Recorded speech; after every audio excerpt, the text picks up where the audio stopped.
অযোধ্যার অক্ষত চাল সীমান্ত পেরিয়ে পৌঁছালো এবার বাংলাদেশে। আগামী 22শে জানুয়ারি রাম মন্দির উদ্বোধন হতে চলেছে। তারই আগে পশ্চিমবঙ্গ সীমান্ত লাগোয়া শহর বনগাঁর বিধায়ক সহ হিন্দু সনাতনী সম্প্রদায়ের মানুষদের হাত ধরে পেট্রাপোল সীমান্তে জিরো পয়েন্টে দাঁড়িয়ে বাংলাদেশি সনাতনী হিন্দু ধর্মের মানুষের হাতে তুলে দেওয়া হলো অযোধ্যার পুণ্যভূমি রামচন্দ্রের পূজিত চাল।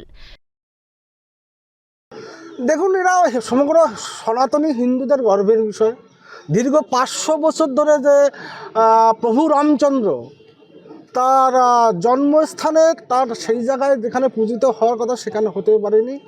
আজকে আগামী 22শে জানুয়ারি প্রধানমন্ত্রী নরেন্দ্র মোদীর নেতৃত্বে এবং সমগ্র ভারতবর্ষের সনাতনীদের যে মহৎ লড়াইয়ের ফল আগামী 22 তারিখ পেতে চলেছে।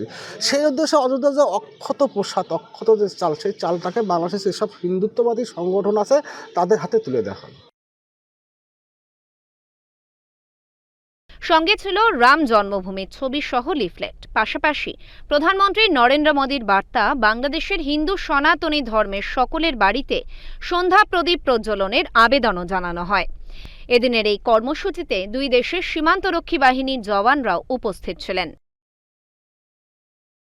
আজকে অযোধ্যা রাম মন্দিরের উদ্বোধন হতে চলেছে। এটা শুধু ভারত বা বাংলাদেশে নয়, গোটা হিন্দু জাতির গর্বের একটা দিন।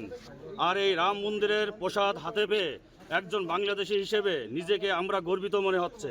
এই রাম মন্দিরের অক্ষত চাল পাঠানোর জন্য বাংলাদেশীদের পক্ষ থেকে সবাইকে, বিশেষ করে ML অশোক কীর্তনিয়া দাদাকে ধন্যবাদ জানাই। বাংলাদেশ জাতীয় হিন্দু মহাজোট, ছাত্র মহাজোটের পক্ষ থেকে। রাম জন্মভূমির অক্ষত চাল হাতে পেয়ে খুশি বাংলাদেশের হিন্দু সনাতনী ধর্মের মানুষেরা। ফলে ভারত সহ শুভ সন্ধিক্ষণের সাক্ষী থাকতে চলেছে গোটা বিশ্বের পাশাপাশি বাংলাদেশের মানুষজনও।